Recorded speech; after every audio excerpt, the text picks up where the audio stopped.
Welcome back to the Hex Drinkers House of Commons, your one-stop shop for all things competitive and at the common rarity. Chev, how you doing? Doing pretty good, Julian. This comes out, a week after some of these events, but I am freaking loving the Brothers War story. There are some really cool ideas that we're bringing in, kind of seeing the war from another perspective and from both sides. That makes it really interesting. And today we got the entire spoiler for the Magic 30 Advent Calendar, and it does not disappoint. So, all in all, feeling great about the game, feeling great about myself. Pretty good Monday. I love to hear it. Yeah. By the time people are listening to this, we might be fully fledged in Brothers War spoilers. So remember to we'll be in the trenches. Enjoy that respite. That's a Brothers War joke for you. Is it? Because they do some trenches. Yes. Anyway, we have a lot to talk about as we usually do. Pretty stacked lineup. Going to discuss, of course, had another PDC matchup this week in the league. We've got a deck of the week, of course. Got some community content to talk about, but I think it's only right that we get into the spirit of the season, as today is Halloween. Happy Halloween, everyone. Those of you who aren't out trick-or-treating. I finally reached it, like adulthood. One of my friends has a house and lives in a proper neighborhood.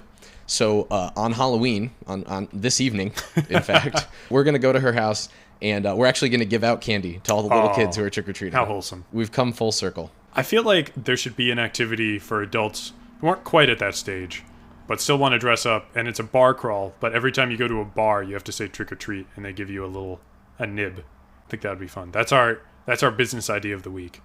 When I run for mayor, and I have to do how people, they always have these campaign events promises. Let's promote the city, or let's do this. I'll be like, listen, promise number 1, lower taxes. Promise number 2, though, Halloween bar crawl. Let's go. So kind of taking Halloween back to Magic, because we are technically a Magic podcast. That's what it says on our taxes. For real? Julian, Oh. I have a bit of a question for you. In light of the season, what are some of the spookiest cards you've seen in cPDH in some of our recent games? Interpret how you will. There's a few different ways you can interpret this, but I think the first one I have to do, which we'll discuss when we get to our community content of the week, is ever since Dargo Shipwrecker was printed, that man has been spooky as all heck. Even though he looks like a total goon. True. In whatever iteration we've seen him, whether it's paired with Malcolm, whether it's paired with Kedis, whether it's paired with Keskit, every time he is just always a looming threat. And not so much a looming threat is in, usually it's turn 3 and they're like, okay, now I cast Dargo. Insert the meme, your mother effing life ends 1 turn from now. And he always comes back. Yes. That's the thing, right? He never stays dead, just like all the great horror villains. Yep. And he's always causing problems. Wreaking havoc. And, he's themed after a classic Halloween costume, the pirate. Dargo is kind of one of those things. I don't know how many Brian Regan fans there are out there, but he has a bit about cranberry juice and how whoever markets cranberries must be making a mint, because there's cran apple, there's cran grape, there's cran orange, there's all these cranberry juices. And at this point, that's what Dargo has kind of become. You got a new partner, you're going to try it with Dargo. Bringing him back to the horror villains, you've got Freddy x Jason, trying all these different combos with the different horror villains, see which ones stick, Alien versus Predator. But in the Magic universe, it's everyone x Dargo. It's just reminding me of you know how people are like, oh, I'm shipping. They're like, oh yeah, I'm shipping Chandra with Nissa, and I'm like, bro, I'm shipping Dargo with everyone. Literally Let's anyone. go. Very compatible. Chev, do you have a spooky card? Something that's been giving you the real heebie-jeebies lately? Fleshbag Marauder. In all formats, I've really come back around on the Saki boys, whether it be Plague Crafter, whether it be, I think Plague Lighter is one of the recent ones, or something lighter. But Fleshbag Marauder is one of the classics, and really causes more damage than you'd expect every time you see them, especially in PDH, where you do usually end up in board states where people's only creatures are their commanders. I know I've successfully cast Fleshbag in multiple games with Brad of the PDH pod on the Monday night streams, and every time it's terrifying, and every time you have to look at that literal flesh bag of art, you realize why body horror might not be your favorite type of horror movie. Fleshbag hits both axes in that not only is it just always disgusting, all iterations of their art, but also Fleshbag is not only one card, but really 8 cards. Yes. So you always have to fear the quote-unquote Fleshbag. And yes, we've talked about how edicts can really ruin a lot of people's days. So another card that I think is super spooky and hasn't super come up in games that you and I have played recently, it looks like it might be starting to take a a bit of a backseat in the format, but I think people need to still be plenty scared of everyone's favorite 4-mana enchantment, Pestilence. I think once this thing comes down, right, it's just kind of sitting there and hanging out, right? It's like the spooky eyes that you just kind of see watching you through the window. Right. It's always there. It's always, as soon as that's down, we're playing a different game. Yes. Now we're running from the killer. We're playing hide and seek or whatever. And it really can be so potent in any sort of deck that's trying to control the board. Yeah. Also, the art on it is just disgusting. They're all it's rough. Just, and I think what is truly spooky too is an interaction that I need to add to the Primaris Chaplain deck that I played on stream a couple weeks back. Primaris Chaplain is the black-white uncommon creature from the Warhammer decks that gets indestructible while it's attacking. I believe it was Common Commander, or it might have been Scarecrow over on Twitter, told me about the interaction with Pestilence out and during your attack with Primaris Chaplain. Because while it's attacking, it's indestructible. Just keep dealing 1 damage. You can wipe the entire board while your creature stays alive. And it is a 4/4, so it's not exactly a small creature, but that was something I heard absolutely dreadful. I want to do it. That's a sick interaction. And then, of course, if we're moving towards anything Voltron-y, right? Well, you don't have any blockers anymore, so it doesn't matter. Nope. You know? Oh, beautiful. That's sick, yeah, for sure. Chev, you got one more card that you've been spooked by? I'm thinking of cards I've been spooked by. Unless maybe you've been doing the spooking. I feel like we're going back to folk magic on this one. Satyr Enchanter. It's currently off the database. It needs to get back on the database. Someone put it on the database. If someone doesn't, it'll be me. Satyr Enchanter's value is just so high that when it gets going, I'm sure we'll talk about it more in the video of the week, it is a truly terrifying goat man. I've never been more scared of a goat or of a man than when I'm sitting across from Satyr Enchanter. From an art perspective and from a cultural perspective, right, it's spooky less so much in that this can cause me like immediate grievous harm, or like, oh, I don't like blood and guts. It's more of one of those weird spooks where it's just like, it's unsettling. It's like, this doesn't feel right. I don't like looking at this, right? But from a gameplay perspective, it's more just like play a 1-mana aura, draw a card. Play a 2-mana aura, draw a card. And that loop, which we'll talk about in a second, is scary. Ugh. It's almost similar to something like a Tatiova, which I know still gives you the heebie-jeebies as well. Gives me nightmares. Speaking of Satyr Enchanter, we have some community content for the week, and I think, to no one's surprise, we're highlighting another Tryhards video in which Clay piloted Satyr Enchanter versus Yami on a Rebek and Eachtekik. Gatorbait was on Dargo and Kedis, another very spooky combo. And lastly, Zanzibar Hotcake, which I have to say, just a stellar screen name. So good. We don't see as many of them anymore, so the good ones really give you pause. Was on Sir Konrad, specifically the Rats version, which was brewed by Clay. This was a recent, I think it came out over this past weekend. Really cool gameplay. I believe everyone was trying to focus more on speed and kind of keeping things moving efficiently, quickly.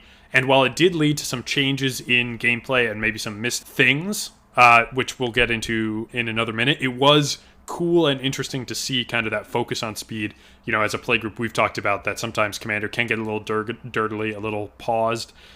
This also helped that no one was playing blue in this pod, so there was less need to kind of pause. You weren't going to be countering any spells. But overall, it was a very interesting, a very cool game with basically every player removed in an interesting way that affected the game throughout. Yeah, for sure. They were kind of discussing how there's been discussions on their server, and they've just been kind of trying to, throughout the various metas in cPDH, the various, pods and stuff, kind of conducting this social experiment of, we are a format about being as competitive and as efficient, and let's put our money where our mouth is, and really try and move through this thing swiftly and efficiently. We talked about the decks.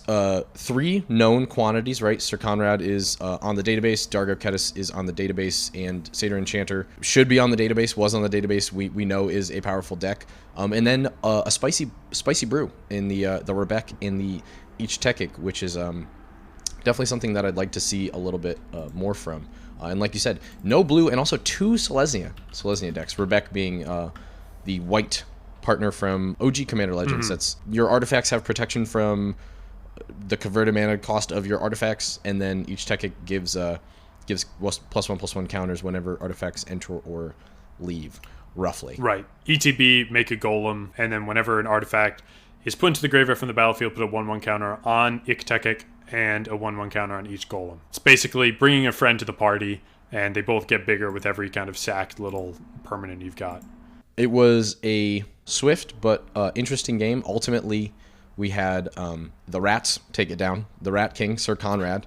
But there were quite a few interesting and cool plays along the way. I will say it was kind of a surprise that the Rats were able to take it down, mostly because on turn 4 or 5, yes, they decided that they wanted to swing their Rats out at the Dargo player, who was, of course, doing Dargo things, so I understand how that might have felt threatening. And the Dargo player overloaded Electrickery to completely wipe the board, which was... I felt bad. At that point, I was like, it's a sad day to be a Rat player. Electrickery is the kind of card you always look at, and you're like, this seems like it'd be super powerful, but I never wanted to put a slot to it. And I think that was something that Gatorbait mentioned. The reason that they ended up putting Electrickery in the deck was how many times they lose combat by like a single point or something like that. And thinking, if we can just sneak in this one damage that can do a lot across the board. But it can be very potent against X1s, which the Dominaria Rats have the unfortunate fate of being. Yeah, Electricity is one of those ones where I definitely think it's more of your personal meta consideration. There's a bunch of those cards that deal like 1 damage to all creatures or something. And I think it definitely kind of depends on your meta, but as we saw here, it was the right call. Yeah, if you're worried about rats, bring fire. Or electricity, I guess. Zap them. We were talking about Satyr Enchanter earlier, and one of the big turns was Clay went Reprobation to kind of neuter one of the creatures on board. I believe he targeted each Tekik. Then went the White Cartouche, then went Ethereal Armor, then Hyena Umbra, and then Rancor. And you've got to remember all of these are giving him another card in hand, and most of these are 1 or 2 mana. So that was kind of where I was like, oh right, Satyr Enchanter, I have chills. Yep. Yeah. Ugh. He put everything on the Enchanter and actually was able to deal lethal damage, a full 17 commander, knocking Gator, the Dargo player, out of the game, which is pretty solid because that Kedis dealt a ton of damage. I want to say like maybe 14, 15 damage because, of course, whenever a commander you control deals damage to an opponent, deals that much damage to each other opponent. Well, when you've got a Dargo attacking in, he's a big boy. So we were kind of chopping the entire table down with each swing of Dargo, and it was getting a little dangerous. So we knocked Dargo Kedis out with the Satyr Enchanter, which led to sort of an interesting little part of the social experience, yes, I suppose. What happened now that Clay put the shields down? Well, in going for that aggressive swing, it led him open to the crackback from the Iktekik player, who I think had Pro 0 and Pro 1 at the time due to Rebek's ability. So the rest of Clay's board could not block the creatures of the Rebek and Iktekik player, Yami. So it was past the point of combat, but I believe it was Gatorbait asked Yami why they didn't go for the kill against Clay. And Yami had misread the board or misunderstood. I think it was a group of auras that they thought were creatures or something. They thought the board was bigger than it actually was, and so they didn't go in for the attack. And Clay kind of used that as a teachable moment, claiming that it was his fault for not foreseeing that there could be a crackback and allowing Yami to kind of take that delayed combat step. And it was a really interesting moment in terms of, you're going faster, you're less likely to think about all these things, but I'm very confident that moment will live with Clay for a long time, of making sure, yes, something might look appealing for a brutal alpha strike, but what does that leave me open to kind of going forward? And so he'll certainly take that to the bank as a teachable moment, and Yami probably will too as a reading the board state better. But it was very cool, and then seeing protection kind of really decide a player's fate was also not something we've seen in recent Magic. So that was a really cool moment too, that kind of reminds you, when you're playing a Voltron deck, it can be very easy to swing and see those big numbers go down, but you're usually leaving yourself more open than other players do when they have 1 or 2 value creatures swinging and 1 or 2 still left behind. Yeah, and as I was saying with the Kedis, everyone was less than 10 life, sub 10 life. And each Tekik, even though I really would like to see that deck list and kind of see what we're working with. Mm-hmm. Once you kind of can get to the mid game, generating a bunch of those big golems and then being able to pile the counters on is certainly powerful. As we talk about, a lot of the creatures in PDH especially, but especially cPDH are not that big. Probably in the mid game you've got mana cost of artifacts 0 through 5, which is going to cover essentially every spell in the book. So after that exchange, we come back around to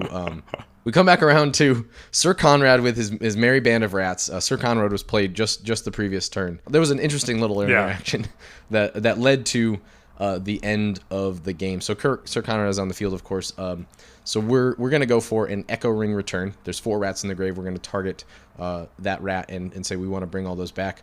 In response, each Teke player, Yami, sacrifices their jack-o'-lantern to exile the targeted rat, which would then cause the spell to fizzle, which I think is just hilarious. That is. And then, in response to that, Zanzibar Hotcakes with the rats, in response to that exile, instant speed Grave Purge, which is put as many creatures as you want on top of your library, draw a card. But of course, like I said, we have 4 rats. That's going to be 4 damage. And so conveniently, Yami is at 4 life. So all in the stack right there. But I really love that little exchange. I thought that was that was really cool. Very clever from both sides. Especially, it felt like Zanzibar was kind of holding a little bit back when I watched it the first time, because playing Echoing Return, and Yami was like, wait a minute, I have my jack-o'-lantern now, and then was just confirming, right, because we'd already had the go-between between Yami and Clay for not really reading a board state.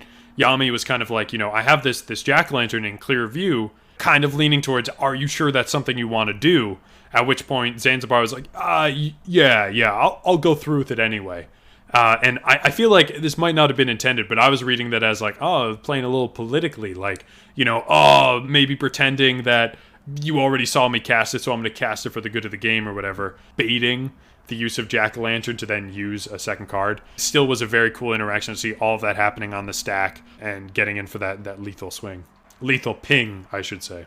Just goes to show how quickly, once Sir Konrad comes down, how quickly he can kill once he comes down, and also just how any little thing can all of a sudden start to really rack up damage, even if it's just a single, Grave Purge or whatever. Yeah, I mean, that's really kind of like what we talked about with the rat deck too, which was the rats are important, but these are the rats that are built to die. They dominate the early game by being big until people have enough forces to kind of deal with them, but then you've got a graveyard full of rats and a commander that loves a full graveyard.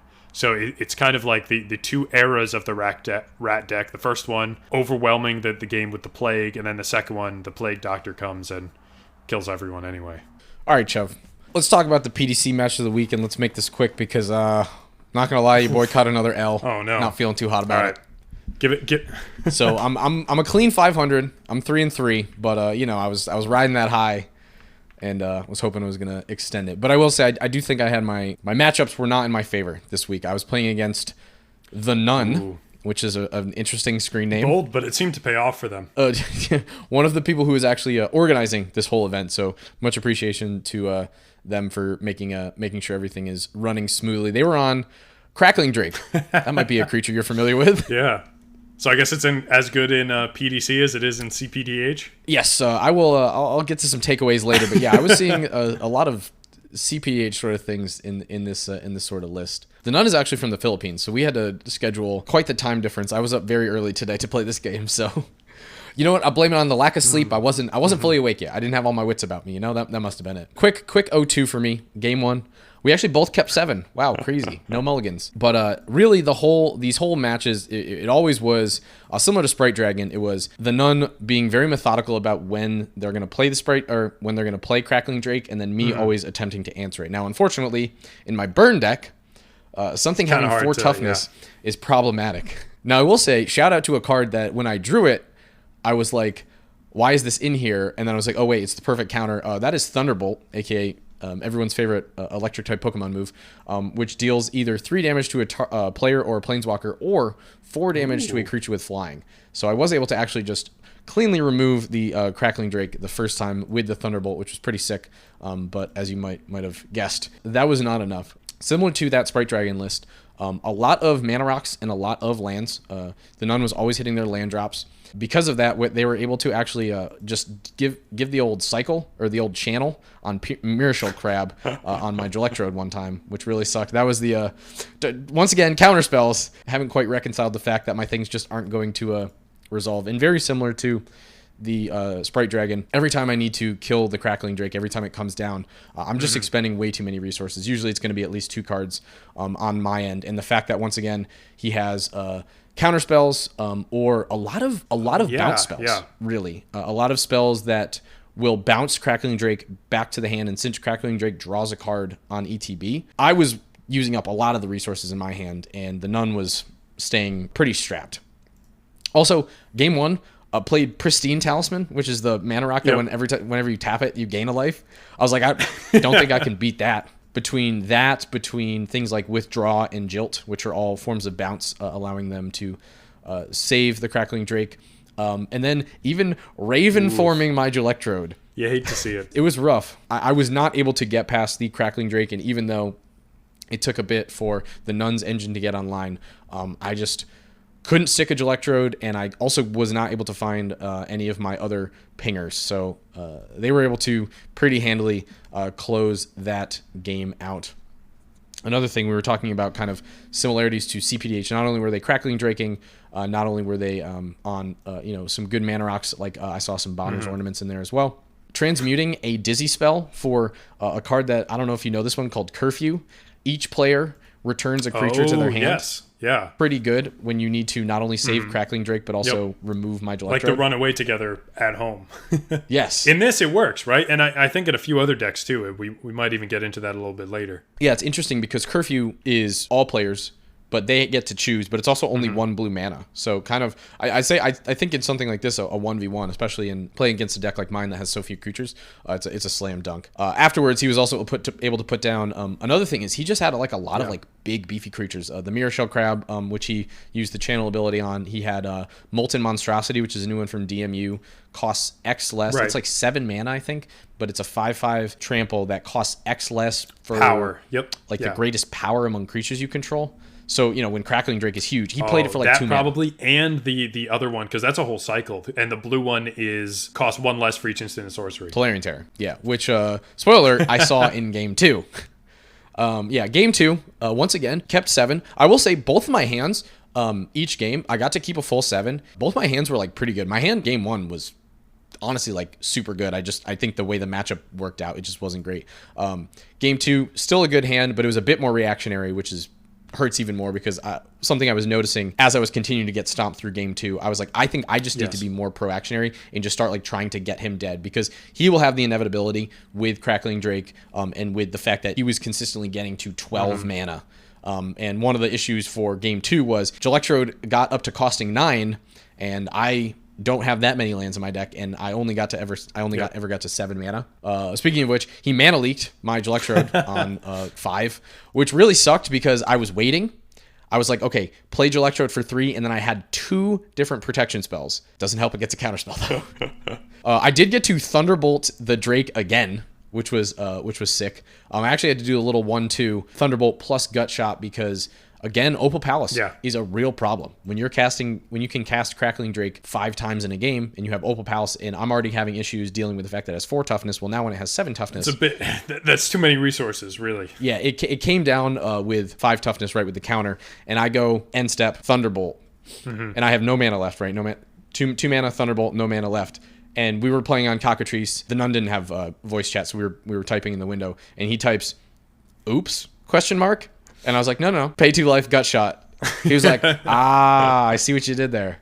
So that I had my moments. But yeah, once again, even though he was bricking on lands for a while during game 2, just the fact that it was so difficult to deal with Crackling Drake, and then he hard cast Mirror Shell Crab, which felt really bad. That was actually the final straw in the coffin. Was it has Ward 3, and I was like, I need to deal 7 damage and cost Ward 3. Because each spell, I don't think I can. Don't think I can get past that. But some of the huge takeaways for this was that this is basically just a cPDH deck. We were seeing a lot of similarities. Obviously, Crackling Drake was there. The transmute was crazy. I saw Fiery Cannonade in both games, which is a problem against a lot of my. Well, I only ever had Electrode out. That was another thing, is I never drew any of my other pingers, which was kind of a death knell for me because that's really how I get my damage in. But yeah, he cleared Electrode several times. Fiery Cannonade. In one game, he had Fiery Cannon and Breath Weapon. And then in game 2, he Fiery Cannonaded, and then he Wizard Cycled for Salvager of Secrets, return, Fiery Cannonade. And I was like, oh, that's just That's just disrespectful at this point. But yeah, Crackling Drake being a immovable threat, drawing a card on entry, and then all those other just kind of cPDH deck building sensibilities was interesting. And I'm wondering if maybe that's a way that I need to kind of start to metamorphose Electrode and not be so focused on like, oh, it's 1v1 and there's less life, so I just want to go as fast as possible. Maybe the sheer power of things that we're doing in something like a cPDH can translate. Yeah. It'd be fun to explore the similarities between the two. I think maybe it comes from a mindset of, Electrode in the versions I know, and I'm pretty sure the version you're playing, is relatively one note, and we discussed this as it was built, which is like, we're in 1v1, we can burn more effectively, let's burn. But kind of taking it from the other perspective of, okay, I might be facing different types of archetypes here, I need weapons for both. And so while the burn is very strong, maybe a few more bounce spells would be something that would be worth including in those colors, or counter spells, or things that aren't direct damage, still get you those untaps, still allow you to cause havoc, but aren't as directly focused on that singular goal. I 100% agree, and this is something that the Nun was actually kind enough to kind of hash out with me after we were done playing our game, just kind of chatting in Discord. Definitely counter spells and I think bounce spells are things that I need to kind of move towards, because just being able to quote-unquote stabilize the board or more permanently remove a threat is more important in terms of actually getting my opponent dead. Between things like Thermo Alchemist and Electrode and that sort of damage, I can get there. I can definitely cut some of the burn spells that I was just considering as removal for bounce encounters, some of these more efficient especially once you're dealing with those larger creatures, then even sending them back to hand on the turn they're going to attack makes them have to cast it again, no attack, and untaps everything, so you can still do that volley of direct damage. So it would be interesting to see a build that is more control based. I'm excited to compile all my data and turn Gel into an even more deadly threat. We'll have to make an episode about it. But anyway, let's focus on happier things than me losing. What's our deck of the week? It's your turn. What'd you bring? What'd you bring to the table? Yeah, it's a problem, because we've been doing this this is our 8th episode. We're running out of good decks on the database. There's only so much. So we really had to scrape the bottom of the barrel with this one. There's even a little bit of controversy we'll get into as well. But Julian, I think we got to talk about Marsh Crocodile. What is that? A Yu-Gi-Oh card? I think so. I don't even know what the set symbol is. It looks like a black hole.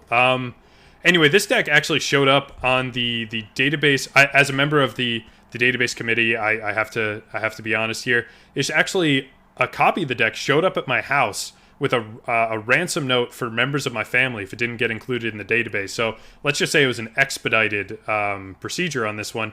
This is Marsh Crocodile coming to us from, looks like Slowpoke.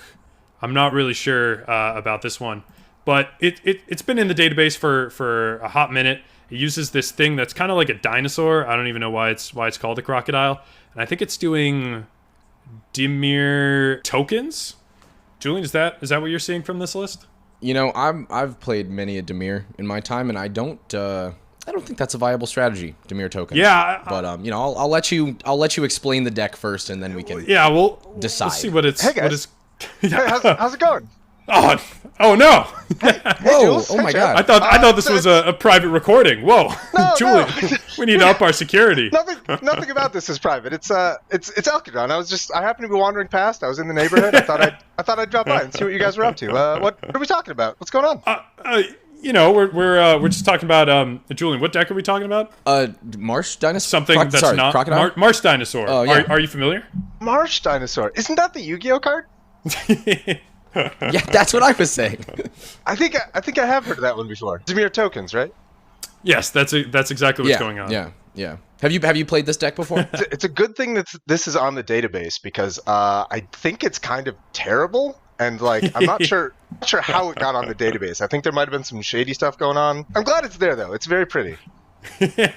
Well, not the pretty version. As the database committee, we have to make the job as hard for everyone as possible. And in case you guys couldn't get the bit by now, we have Alkadron on to talk to us about his baby, his pride and joy, Marsh Crocodile, particularly the wonderful version that he made exclusively for the database, which comes in with none of the shiny cards he's worked over the last 11 years to put together.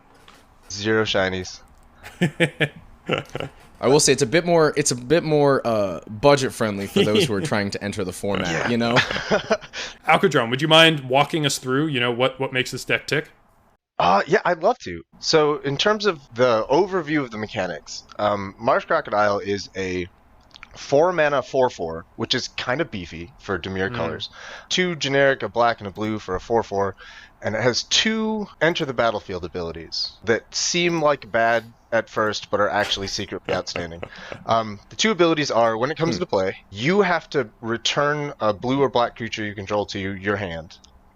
And when it comes into play, each player discards a card. Okay, so not gonna lie, you're starting to lose me a bit, but I have faith in you as a deck builder. So how are we gonna utilize these and even utilize these to our advantage and maybe mitigate some of these downsides? Because I'm seeing a lot of downside right now. When you read the card, it looks like straight downside, and like honestly, in the planar chaos plane shift, in the plane shift pre-release, this was a garbage card. Not very good, but.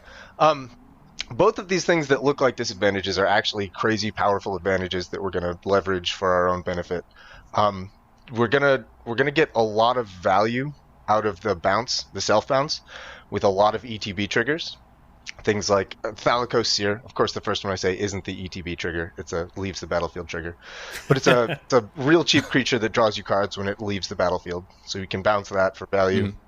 We're going to use a lot of Burglar Rats, a lot of Elderfang Disciples, Liliana Specters to really damage hands. We're also going to leverage the discard effect for us. Like this seems like the kind of thing that would be better if it was like each opponent discards.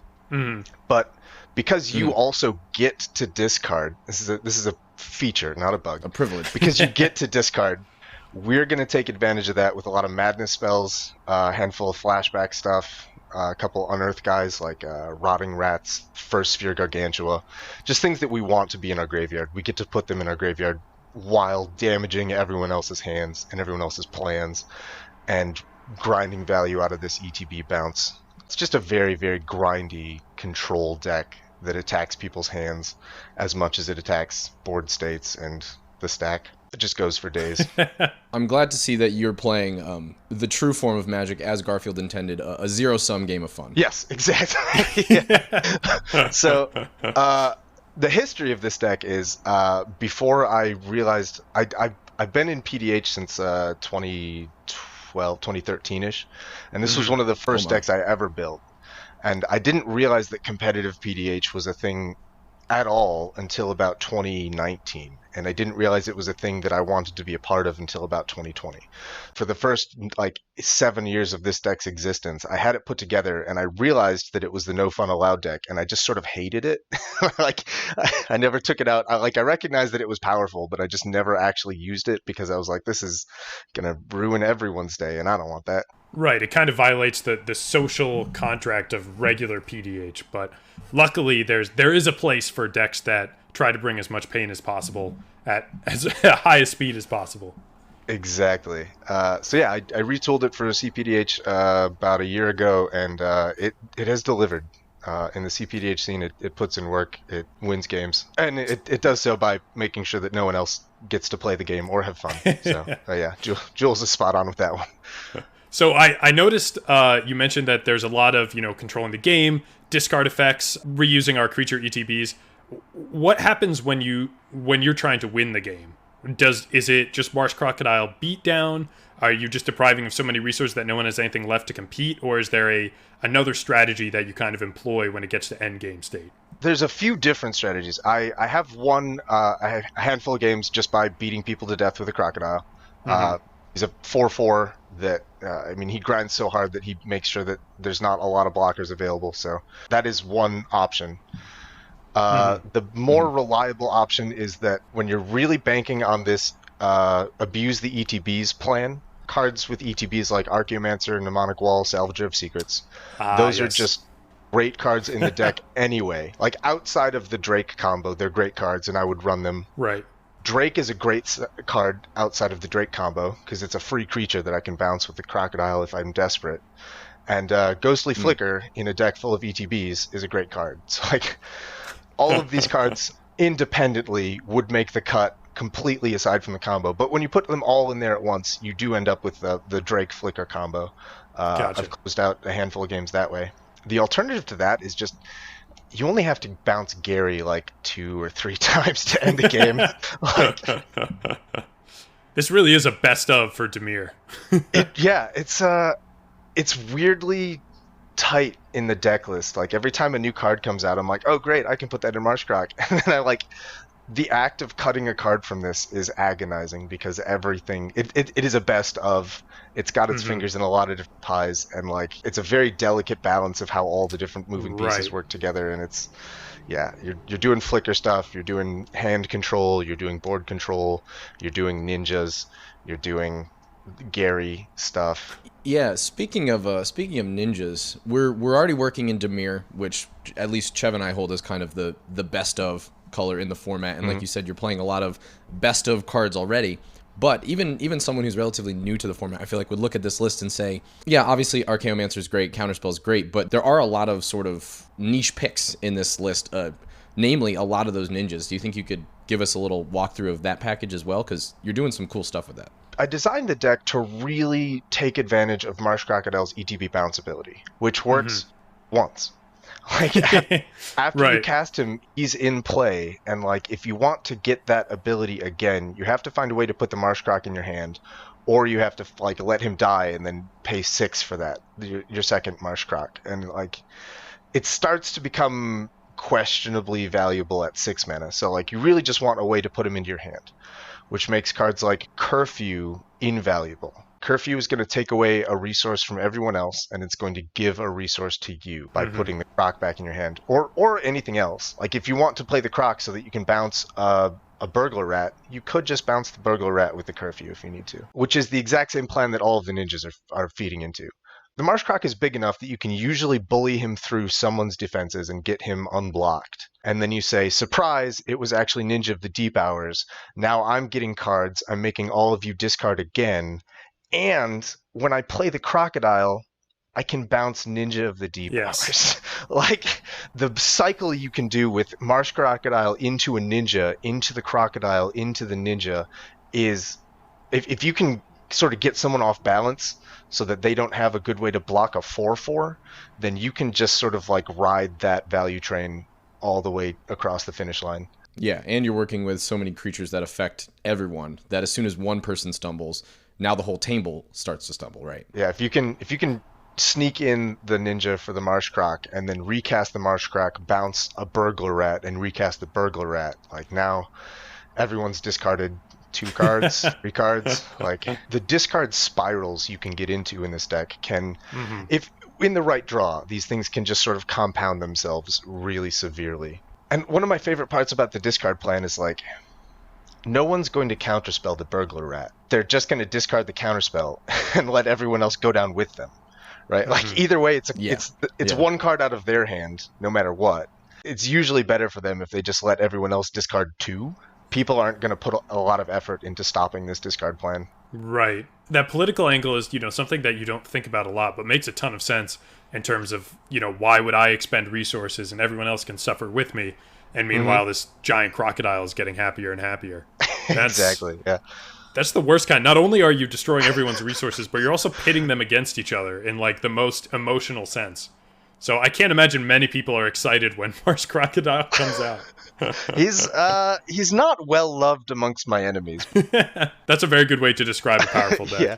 When I was only in the casual scene, I also sort of hated the Marsh Crocodile deck because I wasn't a fan of these games where there was, crazy power imbalance or resource imbalance. I didn't like trying to create that, but the competitive scene I found is extremely welcoming to this. They're they see the power and they're no one gets mad about it. They're no. I respect that.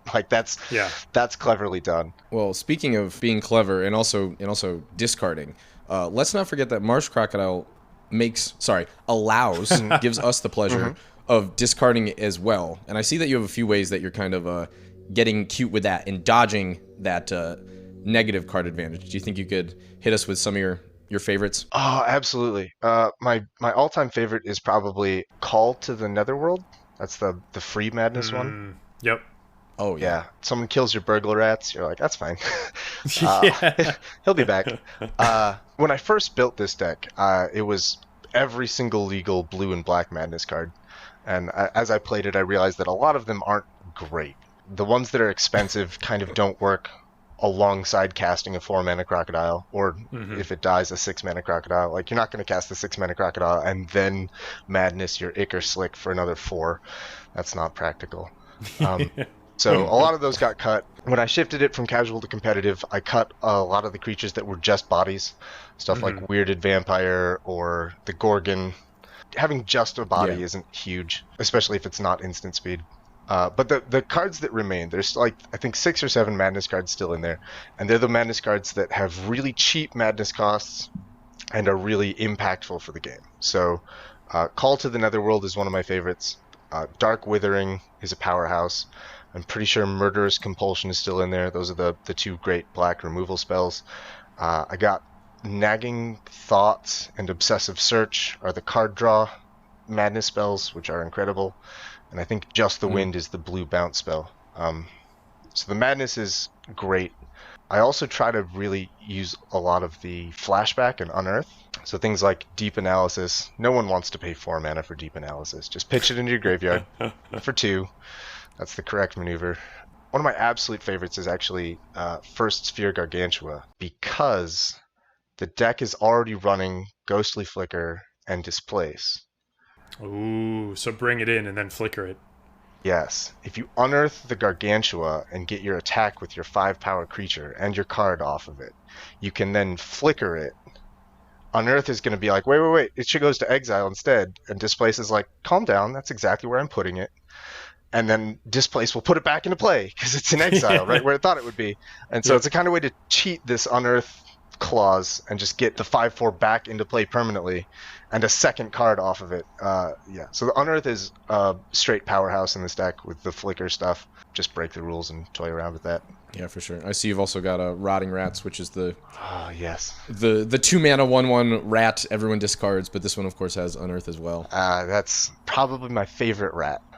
You have so many variations on the rat here. It hurts. It really hurts. That's the plan. I used to be running the 4-mana 2/1 burglar rat called Cackling Fiend from Urza's Saga, but that was one of the most recent cards to get cut. I think it got cut for Candlekeep Sage. Candlekeep Sage. Now that's a card that seems very intriguing and very snowbally when we have something like Marsh Croc as our commander. Did you know that Marsh Croc can bounce itself? You want to talk about Marsh Croc bouncing itself with a Candlekeep Sage in play? We're just chilling. We're like, you know what? 4-mana draw 2 is already something that I'll play. Right, and now we're adding a discard trigger. And you're telling me I can just do it all the time? What about 4-mana draw 2, each other player discards a card, and then you can do that over and over again?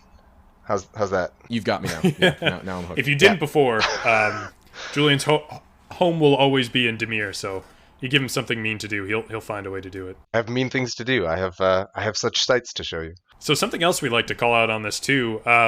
We've kind of focused these last few weeks and these last few deck techs on combo decks and then how awesomely they're described in the primers. And there is, it can be a little daunting at first, but the primer for the Marsh Crocodile deck is incredibly helpful for understanding the deck from, the ground up. Like, in preparing for this episode, Julian and I were starting to put together a question list of, things we wanted to ask. And then we realized just how in-depth the primer is. And it's like, 99% of the thoughts you could have are answered. And it makes it incredibly helpful if you're just getting in or just getting started and you want something a little outside of what you see in a lot of gameplay videos that are produced about cPDH or more classic combos or classic commanders. Marsh Crocodile has a beautiful explanation as to what makes it so powerful and what every single card in the deck does. And that is something that is certainly worth pointing out. Thank you. I worked really hard on that primer by sending a really threatening message to Yalaran that I was going to hurt his family unless he wrote the primer for me and then submitted it to the DDB. So turns out that works on Yalaran just as well as it works on the DDB judges. Yeah, we like our boxes checked. It's a foolproof plan. I don't know. I'm usually the one who's gushing about primers, and this is potentially the prettiest primer that I've seen. Oh, thank you. In the history of this podcast. So yeah, I'm huge into it, and I think that Marsh Croc, it's not a combo deck, right? Or not? You do have a combo in there, so it is something that you could quote unquote just pick up and play as a value pile. And I think if you're attempting to enter cPDH, you would have enough wherewithal to kind of be like, okay, I see what's going on. But then the skill ceiling and the depths to which you can plumb through Marsh Crocodile are limitless. Yeah, it kind of grows with you as a player. And the primer helps with that. If you really want to take the time and get to know the deck, you can through that primer. Couple things there. Ryan, Common Connoisseurs, Papa Popper, he has been encouraging me lately to cut the combo from the deck just to make it less threatening, so people will like aggro me less. And I've given that a lot of thought, and I think that it is the wrong maneuver, just because, like I said, every single piece of the combo individually is a great card in the deck by itself. So like I'm not even sure what I would cut. Like if there was one card that was like, this card is dead outside the combo, yeah, I would cut that and experiment with the non-combo version, but there isn't one of those. Every single card is great. So I think the combo definitely belongs. In terms of skill ceiling, yeah, the deck has a lot of choices to make, especially in terms, because you are going to be discarding things. You're not always going to have the madness or the flashback. Like you're not always going to see the obvious discard. So you're going to have to make tough calls, and like the really tough decisions to make are, when do you cast Delirium Skeins? When do you overload Mind Rake to just absolutely annihilate everyone's hands, including your own? And like, are you in a position where you say, all right, if from now on, if no one had a hand, am I in the dominant board state? Can I close this? Right. This is my long-winded way of agreeing with everything that Jules just said. If you are, I'll take it. If you are entering the format, Marsh Croc will take good care of you. If you are looking to grow as a player, you want to be challenged by difficult decisions to make within the game, Marsh Crocodile will absolutely offer you those decisions, and you can assess as you play what's correct and what isn't. And it's a good time. It's a learning experience for sure. So I think I have one last question for you before I pass it back to Julian. So this comes based off a recent episode of the PDH pod. In the Staples episode, you guys were talking about, obviously in PDH versus cPDH, there's a different take on what staples mean for a deck, but you kept bringing up the comparison to a Kev Walker artist deck. I have to ask, is that because Marsh Crocodile is illustrated by the amazing Kev Walker? Not originally. Marsh Crocodile being illustrated by Kev Walker is absolutely a bonus. If this card had other art, it would be a worse card. Fantastic, and I love it. I kept on mentioning Kev Walker because a real-life friend of mine named Brian honestly did build a Kev Walker tribal deck where every single card was illustrated by Kev Walker. His was EDH, and it used Shattergang Brothers. That's sort of like the default art tribal deck. And Kev has such a distinctive art style too. Yes. Like it's pretty easy to tell when you sit down and play against this deck, and you're like, why are you playing that? Oh, now I'm starting to understand. Like, you don't really have to explain that it's a Kev Walker deck as you go for it. So, yeah, that's why I was mentioning it in the other podcast. And I do love Marsh Croc's art, but they're unrelated. Also, if the listeners are listening and you haven't, if somehow you're under a rock and you don't know about the PDH pod on the Staples, that was an excellent episode. I 100% agree. And it really got me thinking a lot about how I'm defining Staples in something like cPDH, where I think the way of thinking is just so different from when you're just chilling playing PDH with your friends. So big shout out to that episode. Love that. And I thought all you guys brought a bunch of different excellent ways to kind of approach Staples and kind of how you're putting Staples in your deck. Thank you so much. This is not at all the beef that I expected you guys to show up with when you threatened to bring beef into the PDH pod, I think. Well, if you remember correctly, we said we would have beef in the future, but we weren't sure what that beef would be yet. Oh, I see. Okay. Julian said he would bring it, but then we need to do some planning. We got to go back to the drawing board. We got to consult our editing team, figure out what actually we want to kind of lead the salvo with. Sure. But it's in development. Okay, I will look forward to that with great anticipation. Please do. We're trying to cook up something real special for you. I can't wait. It's gonna be delicious beef. I'm ready. I think something that needs to be addressed, besides the fact that this is illustrated by Kev Walker, you've had this deck, you said, since 2013, I believe. So we're getting close to a full decade of Marsh Crocodile wreaking havoc. Why the Croc?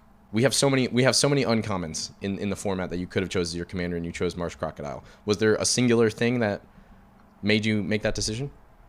Yes. The singular thing that made that decision in 2013 is that I am an egregious and unrepentant slut for madness. It is far. That'll do it. Yeah, it is far and away my favorite mechanic in everything. I wanted to build this deck that was just going to go hard on madness, all the madness cards. So I didn't realize at the time that Grixis Battle Mage was a legal Grixis colored commander, and so I wanted to do something within the Grixis color pie because that's where all the common madness cards live. Right. And I found Marsh Croc and I was like, this is going to make me discard. It's going to make everyone discard. I can trigger my own madness and I can do silly things with ETBs. At the time, I didn't have any other ETB decks. I didn't have any Flicker decks. This was literally like the second or third deck I ever built. My other one was Gilder Baron, and it was not doing tricky things. It was just doing large things. Yep. Yeah. So yeah, I wanted to do tricky things with ninjas and madness, and Marsh Croc was just the perfect venue for all of that to come together and build an oppressive deck that I hated for 7 years and didn't play. We got there eventually, though. I love it. Really, the final thing that I just want to address is you mentioned this, and also the primer mentions it, is that there's not a lot of flex slots in the deck, really. And you have a sideboard of all sorts of things that you've been either testing out or you would like to put in. And one of the things that I noticed was you have a couple cards from things like Neon Dynasty and Baldur's Gate, but no cards from Dominaria United. And I was wondering, did nothing make the cut? Have you just not gotten around to combing through all that? What's kind of your process when you're seeing these new cards come out? What's going to make something and include in something that's as tight a list as this? Dominaria United, I did look at that one. I looked at it pretty hard. The only card that I thought about was the blue card with the black kicker that does a divination, and then if you kick it, it makes people discard. The really bad Siphon Mind, whatever that's called. It's got the... Yeah, it's like Phyrexian something. Yeah, it's got the cool-looking bird on it. I thought really hard about it because it's doing most of the things the deck wants to do. It's generating card advantage. It's making your opponents discard. And the place I landed with that card is that if it was a creature, I would slam dunk it into this deck instantly, because then I could use it for the ETBs. I could use it with the flickers. Right. I could bounce it with the crocodile. I could bounce it with the ninjas. That would slot much better into this deck. As a one-off spell, couldn't justify 5 mana at sorcery speed for draw 2, make everyone else discard 1. Siphon Mind is really good at 4 mana, draw 3, everyone else discards 1, and I just can't justify an extra mana Something for 1 worse. card on it without a body that I can abuse with ETB things. So that was the only card from Dominaria United that came close. Neon Dynasty and Baldur's Gate gave us some really spectacular cards. Finding a cut for CKS, like I said, was or Candlekeep Sage, was a challenge. I think my favorite card from Neon Dynasty was the ninja that bounces something as an ETB. Oh yes, yeah, because a lot of them are combat damage triggers. Right. The specialist. The specialist. The Moonsnare specialist. There we yes, go. Yeah. Moonsnare specialist. This card opens up some really bizarre play patterns. First of all, you can flicker it, which doesn't work with the rest of the ninjas, but it works with this ninja, and that's cool. You can use it to bounce your own stuff if you desperately need a second ETB trigger with that. You can do silly tricks with, if you have this and another ninja. You can ninja this thing in, bounce a creature, ninja it back out for like a deep hours, let combat damage resolve, get your card draw off the deep hours, and then before combat ends, you can ninja the specialist back in to draw another, or to bounce another creature. That's nutty. It's super nutty, but it's a thing that I really want this Marsh Crocodile deck to be able to play with, that nuttiness. Yep. And you guys are gonna think I'm absolutely bonkers. I cut Pestilence for this card. That is a bold take. Yeah, I couldn't figure out what else to cut. Everything else in the deck is sort of there's these ratios you have to maintain. Yeah, it's cutting cards from this deck is a massive headache. You have to maintain a critical mass of ETB cards, so that really cheap ETB creatures, so that you can meaningfully cast and bounce the crocodile. You have to maintain critical mass of combo stuff and tutors to get the combo, your wizard cycling and your transmuter guys. Like it's all this very delicate balance, and if you start playing with it too much, things will not work as elegantly as they ought to. And so like Pestilence felt like the card that I could experiment with its absence. Yeah. No, that makes a lot of sense. It's very cool to see that you're still willing to experiment beyond like strict upgrades when it comes to a deck that you've been working on for so long, where you're willing to kind of see like, okay, let's try out this slightly different package. Let's see how this works. Or a staple and remove it to try something else. Because I think a lot of the time something that affects decks that have been around long enough is you get into a state where you're thinking, it's perfect. I will only accept cards that are just inherently better on at least one axis. And so having that ability to experiment really helps a deck continue to perform at the top of its caliber. Yeah, I think that for all of my having been in this format for 9 years, I'm still very much an intermediate cPDH player. There's a lot about cPDH that I don't know and I don't fully appreciate and I don't understand. So I'm still learning a lot about how the deck is going to function in various different metas or various pods. I don't always make the right choices when I discard cards. In terms of like experimenting and trying something completely new, an idea that someone else, I wish I could take credit for this, but I can't. I think it might have been Fintorn Brownie who was pointing this out to me. He said that I should experiment with the Dissension Eidolon, which are, I think they're each 4 mana 2/2s, which doesn't matter because you never ever cast them under any circumstances. But they have the ability, when you cast a multicolored spell, you return them from your graveyard to your hand. Oh, yes. Yep. So he was saying I should run these cards, and then I should go much harder on the enters the battlefield, everyone discards a card spells, because I will have more things to discard, and then I can cast Marsh Croc and get them back, and then discard them to Marsh Croc.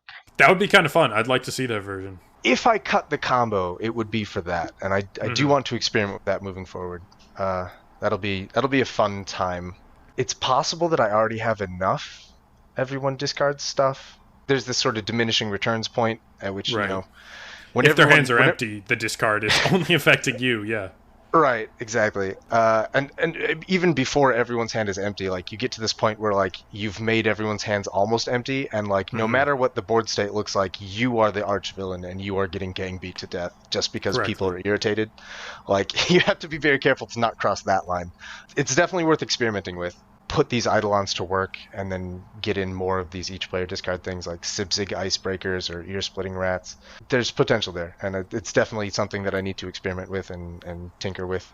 The deck is far from finished. I mean, hey, if they got no resources, they can be as mad as they want to, but just can't do anything about it. Yeah, just a hellbent turbo. I think that about sums it up from our end.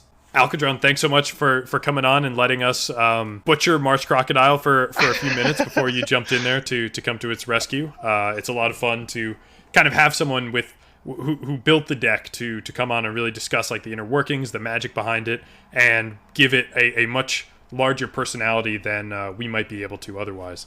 Thank you guys so much for having me. It's been a delight to chat with you guys. I love Marsh Croc. I love your podcast. I love talking. Let's do it again sometime. Definitely. Alkadron, why don't you tell the listeners where they can find you, what you're doing? Oh, yeah. If they don't know that you're a member of the PDH pod yet, I don't know where they've been, but please give them your socials and all that other stuff. Tragically, my only meaningful social is Discord, where I'm Alkadron on the PDH home base. It's better that way. Yeah. I'm also on Reddit. For your sanity. The PDH, the Pauper EDH subreddit. And I'm on the PDH pod with Brad and Liam. The second best PDH podcast out there. It's silver medals. We take those. It's a real close second. It's a real close. It was neck and neck for a while, but we stole one of their, commentators, so that puts us in the lead. I mean, the PDH pod doesn't have a Marsh Croc episode, so how close is it really? We're sneaking in there to bring what everyone else wants. We got to figure out what custom cards to make Liam. I know he's always wishing cards were in foil. You're gonna just pick us off one by one. It's perfect. It's a flawless plan.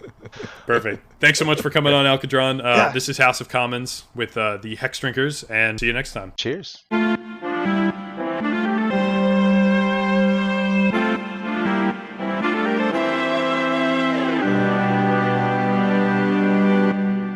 That that Kedis was putting in a lot of work and dealing a lot of. I want to say that Kedis dealt like 14 damage through its auxiliary ability. Yeah. Auxiliary being the one that why people use it. I'm gonna pull it up here so that I can actually read it for the class.